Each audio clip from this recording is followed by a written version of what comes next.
नमस्कार, NTV India news में आपका स्वागत है। मैं हूं साक्षी। पेश है प्रमुख हलचल। Naveen network city channel NTV India news ने आज अपनी स्थापना दिवस के लगभग 22 वर्ष पूरे कर लिए हैं।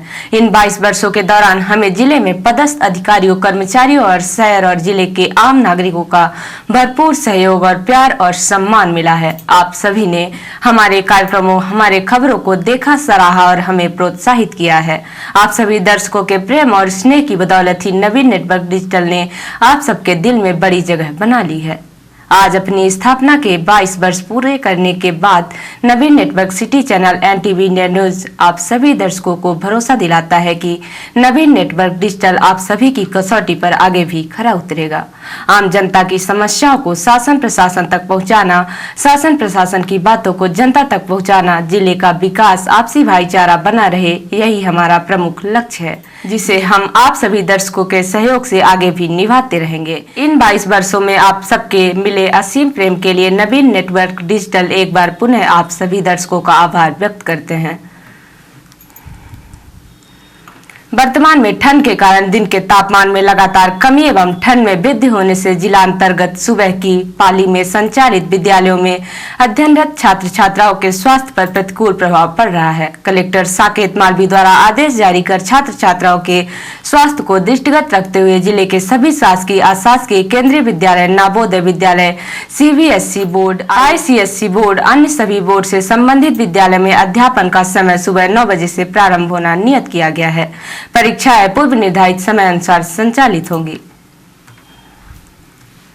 जिले के कलेक्टर साकेत मालवी द्वारा गुरुवार को विभिन्न विद्यालयों का औचक निरीक्षण किया गया। निरीक्षण में सैटेलाइट शाला नवानगर, पटेहरा, कोठार, शासकीय प्राथमिक शाला झुमरिया एवं शासकीय उच्चतर माध्यमिक विद्यालय कुचवाही का औचक निरीक्षण किया गया। सभी विद्यालय खुली पाई गई एवं सभी शिक्षक उपस्थित पाए गए। कलेक्टर द्वारा छात्रों की उपस्थिति बढ़ाने के लिए प्रधानाध्यापक एवं शिक्षकों को निर्देश दिए गए। साथ ही सहायक संचालक शिक्षा डॉक्टर DN दुबे को जिले के सभी विद्यालयों में अनिवार्य रूप से क्रियाशील शौचालय के लिए आवश्यक कदम उठाए जाने हेतु निर्देशित किया गया है। कलेक्टर ने सभी विद्यालयों को अपने ग्राम पंचायत के सचिव एवं सरपंच से संपर्क कर शौचालय की साफ सफाई सुनिश्चित कराने के निर्देश दिए हैं। 24 नवंबर को सीधी शहर से लगे ग्राम कुकड़ीझर में उस समय हड़कंप मच गया जब गांव के निवासी निरपत साकेत की रास्ते में लाश मिली। घटना की जानकारी जैसे ही मृतक के परिजनों को ही सभी मौके पर पहुंच गए और सभी ने मामले की सूचना पुलिस को दी। इस दौरान गांव के लोगों ने बताया कि मृतक दोपहर बाद कोटे में अनाज लेने गया था, लेकिन देर शाम तक वापस नहीं लौटा, जिसके बाद खोजबीन करने पर निकले लोगों को रास्ते में उसकी लाश मिली। घटना के दूसरे दिन मृतक निरपत साकेत के शव का पोस्टमार्टम कराया गया। इस दौरान मौके पर मौजूद साकेत के भतीजे ब्रिजेंद्र साकेत निवासी ग्राम कुकड़ीझर ने NTV इंडिया न्यूज को पूरे मामले की जानकारी दी और कोटेदार पर आरोप लगाया कि कोटेदार लोगों को अनाज देने के लिए काफी परेशान करता था। इसी तरह उसने मेरे चाचा को भी कल काफी परेशान किया, जिसके बाद यह घटना सामने आई है। ये बताइए सरपंच साहब, ये आपके गांव में ये जो घटना हुई है, ये आदमी खत्म हो गया, कैसे खत्म हुआ, क्या मामला है? ये मामला सर हमारे गांव के कोटेदार का मामला है। कोटे से संबंधित मामला है। हमारे गांव में उचित मूल्य की दुकान में एक मिथिलेश द्विवेदी मतलब विक्रेता है, ठीक ना।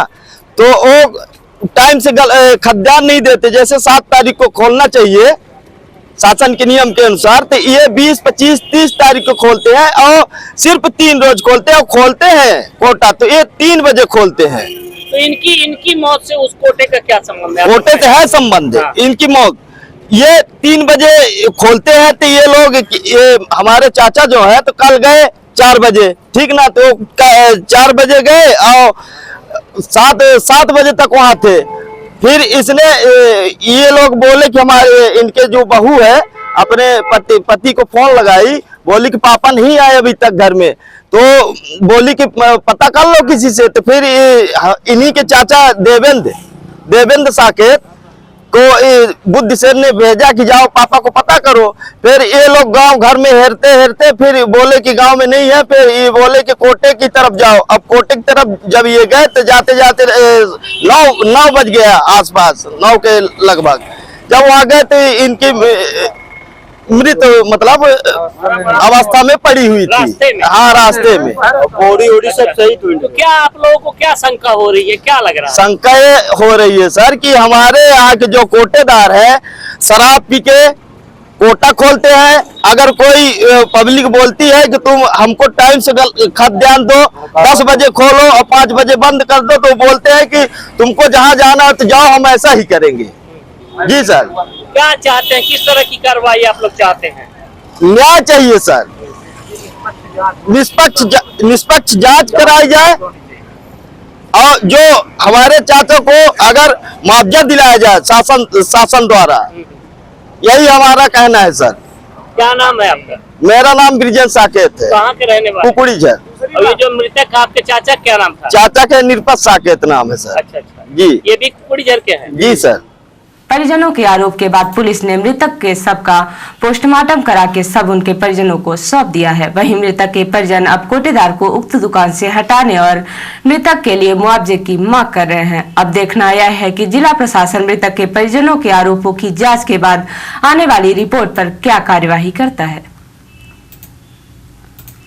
भाजपा की शिवराज सरकार के द्वारा पिछले 18 वर्षों से आदिवासियों के हितों पर कुठाराघात किया जा रहा है। चुनाव नजदीक आते देख शिवराज सिंह को आदिवासी भाइयों की याद सताने लगी और जो कानून के प्रावधान पूर्व से मध्य प्रदेश में कांग्रेस की सरकार के जमाने से लागू हैं, उन्हें लेकर आदिवासियों को भ्रमित करने का प्रयास भाजपा द्वारा किया जा रहा है। विज्ञप्ति के माध्यम से उक्त आरोप लगाते हुए जिला कांग्रेस कमेटी के अध्यक्ष ज्ञान सिंह ने आगे कहा कि भाजपा के द्वारा राष्ट्रपति जैसे संवैधानिक पद का राजनीतिकरण कर अपने प्रचार और प्रसार के लिए इस्तेमाल किया जा रहा है। मध्य प्रदेश में पेसा एक्ट के अंतर्गत आदिवासी भाइयों को प्राप्त अधिकार पूर्व से लागू हैं। जमीनों के क्रय विक्रय, लघु वनोपज, जल जंगल जमीन पर मालिकाना हक के साथ साथ ग्राम पंचायतों में आदिवासी भाइयों को पूर्व से आरक्षण प्राप्त है। यही सब प्रावधान पेसा एक्ट में भी हैं। पूर्व से लागू प्रावधानों को भाजपा सरकार द्वारा सही ढंग से क्रियान्वित नहीं किया गया, जिसके कारण आदिवासी भाई अपने अधिकारों से वंचित रहे। संविधान के अनुच्छेद 243 में पंचायतों में पूर्व से आदिवासियों को आरक्षण प्राप्त है। आदिवासी भाइयों की जमीन को भू राजस्व संहिता की धारा 170 के तहत दूसरा क्रय नहीं कर सकता है। जंगल के अंदर उत्पादित होने वाली वनोपज पर कांग्रेस की सरकार ने पूर्व में आदिवासियों को अधिकार दिया हुआ है। वनोपज पर अधिकार के साथ तेंदुपत्ता पर बोनस ताऊ अर्जुन सिंह की महत्वपूर्ण देन आदिवासी समाज के लिए रही और जिस पेसा एक्ट का गुणगान भाजपा कर रही है, वह एक्ट 2014 से पूर्व कांग्रेस के वरिष्ठ नेता रहे दिलीप सिंह भूरिया की अध्यक्षता में गठित कमेटी द्वारा प्रस्तावित किया गया था, जिसको कांग्रेस समर्थित एच.डी. देवगौड़ा के नेतृत्व वाली केंद्र सरकार के समय लागू किया गया था। लेकिन मध्य प्रदेश पेसा कानून पिछले 18 वर्षों से भाजपा सरकार ने लागू न कर आदिवासी समाज के हितों के साथ खिलवाड़ करने का काम किया है। जिला कांग्रेस अध्यक्ष ने भाजपा की शिवराज सरकार के ऊपर आदिवासियों के हितों पर कुठाराघात करने का आरोप लगाते हुए कहा कि पिछले 18 वर्षों से प्रदेश में भाजपा की सरकार सत्ता में है, उन्हें अभी तक आदिवासी भाइयों की याद क्यों नहीं आई। अब तक पेशा कानून क्यों लागू नहीं किया गया था। पेशा से संबंधित जो प्रावधान पूर्व से लागू है, उनका उचित क्रियान्वयन क्यों नहीं किया गया था। और अब चुनाव नजदीक आते देख शिवराज सिंह को आदिवासी भाइयों का मोह सताने लगा है। लेकिन प्रदेश का आदिवासी समाज अब भाजपा के बहकाने में आने वाला नहीं है। कांग्रेस सदैव आदिवासी समाज के हितों के लिए खड़ी रही। उनके उत्थान, संरक्षण और विकास के लिए कांग्रेस की सरकारों ने सदैव नीतियां बनाई और भविष्य में भी उन्हें उनका अधिकार दिलाने का काम कांग्रेस ही करेगी। भाजपा चुनावों के समय इस तरह के हथकंडे अपनाकर हमेशा आम जन मानस को भ्रमित करने का प्रयास करती रही है, लेकिन इस बार उनका षड्यंत्र कामयाब नहीं होगा।